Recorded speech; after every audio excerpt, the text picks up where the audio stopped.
most exciting destination in all of northern Wisconsin. LCO Casino Lodge and Convention Center, Hayward. LCO.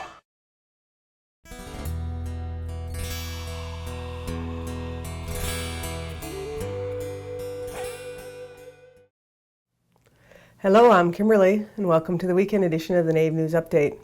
It's Friday, September 2nd, and many of the stories you hear here can be found at IndianCountryNews.com. And here's the news for today from the Associated Press and other Native news sources. Since April, over 3,000 Native American people have been camping in Cannonball, North Dakota.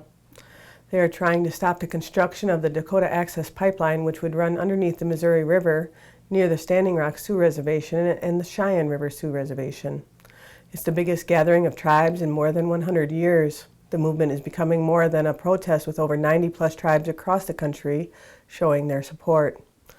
A Pacific Northwest tribe is even traveling nearly 5,000 miles across Canada and the United States with a 22-foot-tall totem pole on a flatbed truck in a symbolic journey meant to galvanize opposition to fossil fuel infrastructure projects they believe will impair native lands. This is the fourth year the Lummi Nation in Northwest Washington has embarked on a totem journey to try to create unified front among tribes across North America that are individually fighting plans for coal terminals and crude oil pipelines in their backyards. Tribes in Oregon, Montana, Idaho, North Dakota, South Dakota, and Canada will host the Lummi until their endpoint in Winnipeg, Manitoba, where tribes are fighting oil pipelines bound for the East Coast. Dozens of people were holding a protest August 31st over a Navy construction project in California, slated to break ground on the Silver Strand, which connects Coronado Island to Imperial Beach.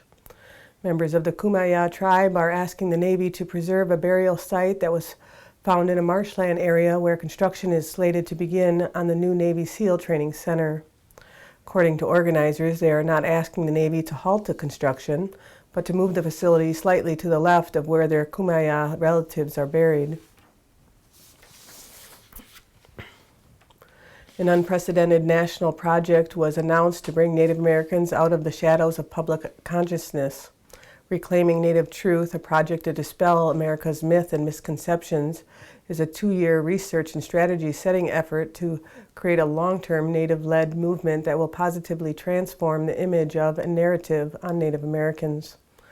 Led jointly by First Nations Development Institute and Echo Hawk Consulting, Reclaiming Native Truth is funded by a $2.5 million grant from the W.K. Kellogg Foundation. In recent decades, American society has made significant strides in viewing various racial, ethnic, and social groups more accurately and respectfully. However, Native peoples have been largely left out of this overall trend of great acceptance and inclusion. A 20-person advisory committee comprised of Native leaders, influential stakeholders, and racial equity experts will offer oversight, expertise, and leadership to guide the project. Crews battling the Wray Fire in California have been assisted by recycled water from the Santa Ynez Band of Chumash Indians. The tribe's wastewater treatment plant has supplied up to 50,000 gallons of treated water a day to local firefighters. The recycled water has been used for fire suppression, plus used to spray the grounds, roads, and parking areas for dust control at the Incident Command Center at Live Oak Campground, as well as at the Santa Ynez Airport helipads where firefighters' helicopters operated. In just a few weeks, on September 23rd, Native American actor and model Martin Sensmeier will appear alongside Denzel Washington, Chris Pratt, Ethan Hawke, and Matt Bomer in The Magnificent Seven, a film that follows 7 lone gunmen in the Old West who gradually come together to help protect a village from thieves. Red Harbor, he's kind of a loner. He's Comanche, but he's not with his tribe.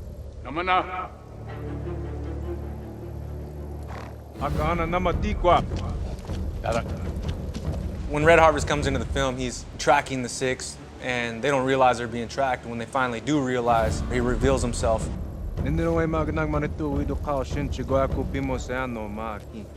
Our path, we go to fight wicked men.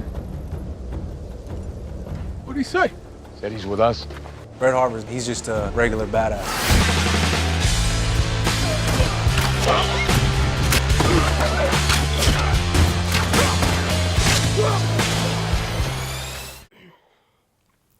Sensmeier, who has appeared in prominently independent films until now, was raised in a Tlingit coastal tribal community in southeast Alaska, where he grew up learning and participating in the traditions of his people. Sensmeier, an ambassador for both the Native Wellness Institute and the Boys and Girls Club of America, plays a Comanche warrior named Red Harvest, who is kind of a loner. The role in The Magnificent Seven is his first major part after working on indie films and other TV projects. He's also gearing up for a part in the upcoming HBO Western sci-fi hybrid series, Westworld. And that's another roundup of news from Indian Country on this edition of the Native News Update. I'd like to thank you for joining me, and have a grand day.